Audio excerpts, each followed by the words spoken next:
Senang menyadari dan mengakui segala kekurangan, kelemahan dan dosa kita, seraya memohon rahmat belas kasih dan pengampunan dari Allah, agar kita layak dan pantas merayakan peristiwa.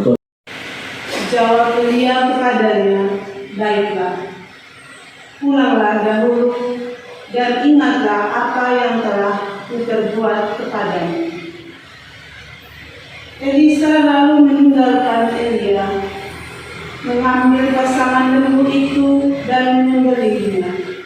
Lalu ia memasak dagingnya dengan kayu bajak itu sebagai kayu api, dan memberikan daging itu kepada orang-orangnya, dan mereka pun memakannya.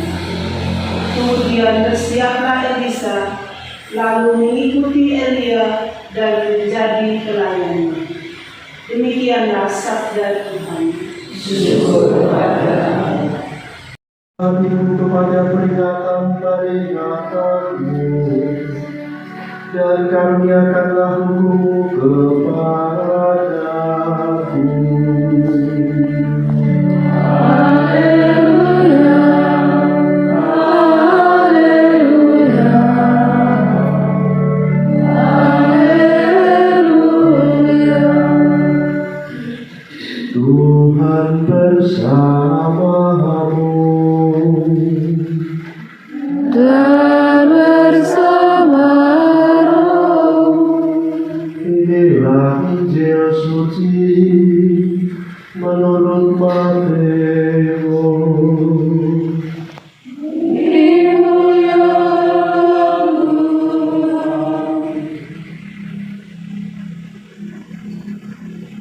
Dalam khotbah di bukit, Yesus berkata, kalian telah mendengar apa yang disabdakan kepada nenek moyang kita. Jangan bersumpah palsu, melainkan peganglah sumpahmu di hadapan Tuhan. Tetapi aku berkata kepadamu, jangan sekali-kali bersumpah, baik demi langit, karena langit adalah tahta Allah, maupun demi bumi, karena bumi adalah tumpuan kakinya, ataupun demi Yerusalem, karena Yerusalem adalah kota Raja Agung. Jangan pula bersumpah demi kepalamu, karena engkau tidak berkuasa memutihkan atau menghitamkan sehelai rambutmu. Jika ya, hendaklah kalian katakannya; jika tidak, hendaklah kalian katakan tidak. Apa yang lebih daripada itu berasal dari si jahat. Demikianlah sabda Tuhan.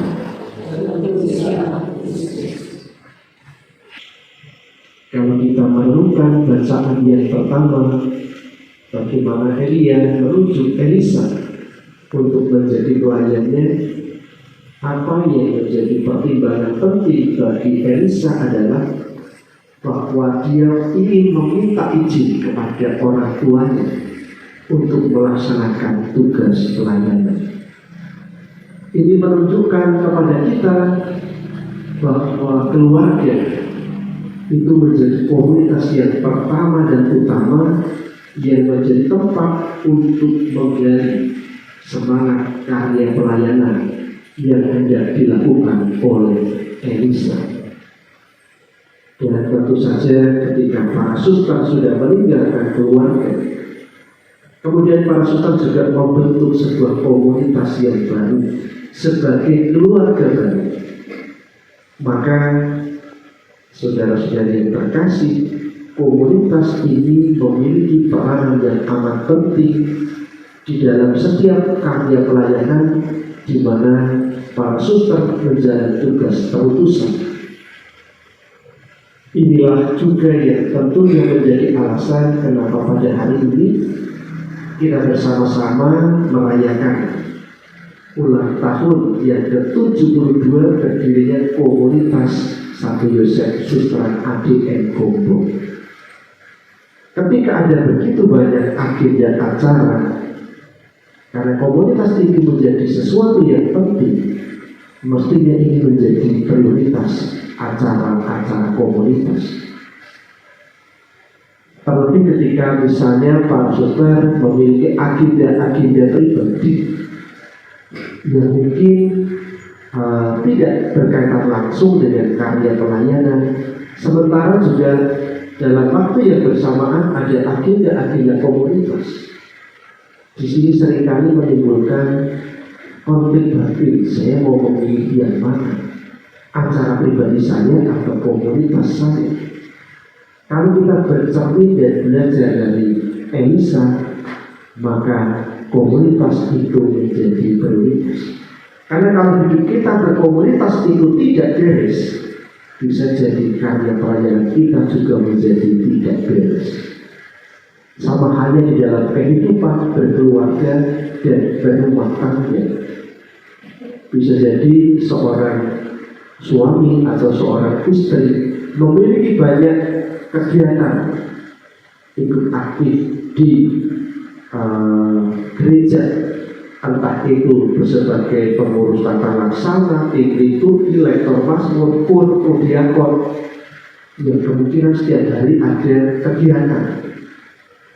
Kalau yang diutamakan acara gereja sementara acara keluarga diabaikan, bisa jadi karya pelayanan di gereja pun akan bermasalah.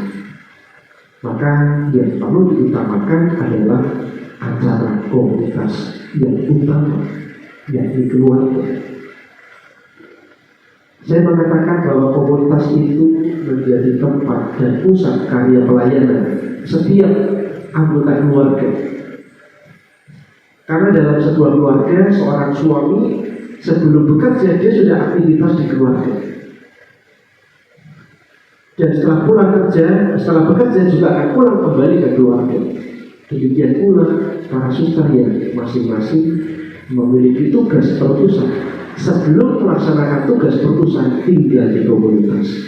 Setelah menyelesaikan tugas perutusan kembali ke komunitas. Maka komunitas ini menjadi sumber untuk menggali semangat karya pelayanan.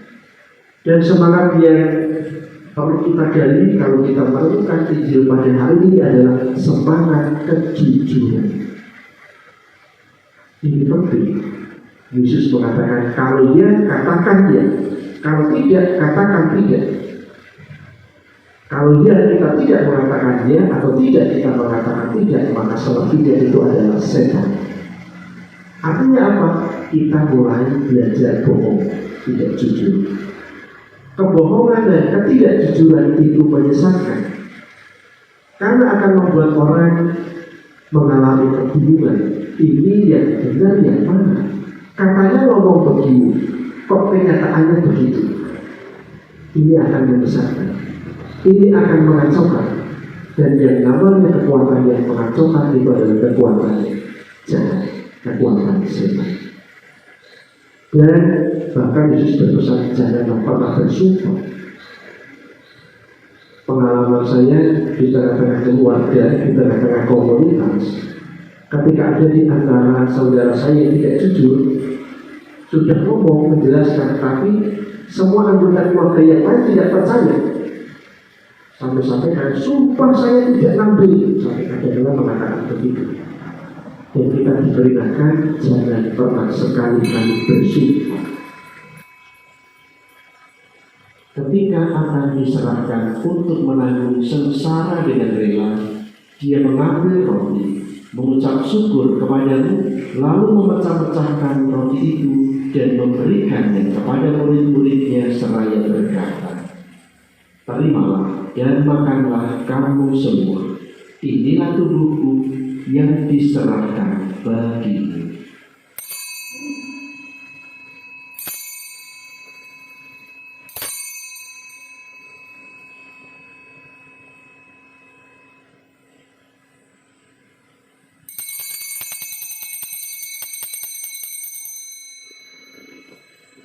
Demikian pula sesudah perjamuan dia mengambil piala. Sekali lagi dia mengucap syukur kepadamu, lalu memberikan piala itu kepada murid-muridnya seraya berkata, Terimalah dan minumlah kamu semua. Inilah piala darahku, darah perjanjian baru dan kekal, yang ditumpahkan bagimu dan bagi semua orang demi pengampunan dosa. Lakukanlah ini untuk mengenalkan daku.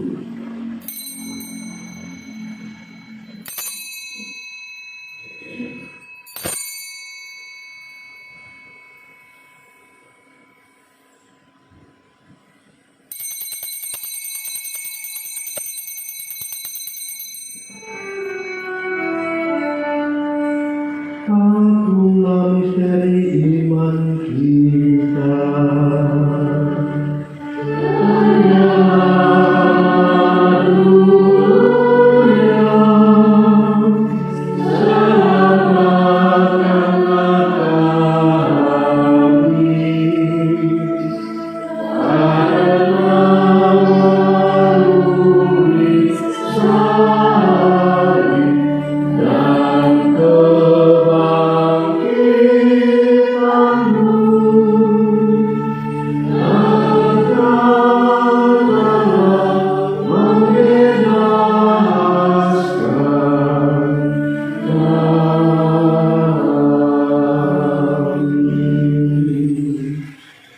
Sambil mengenangkan Bapa dan kebangkitan Kristus, kami mempersembahkan kepada-Mu ya Bapa, roti kehidupan dan piala keselamatan.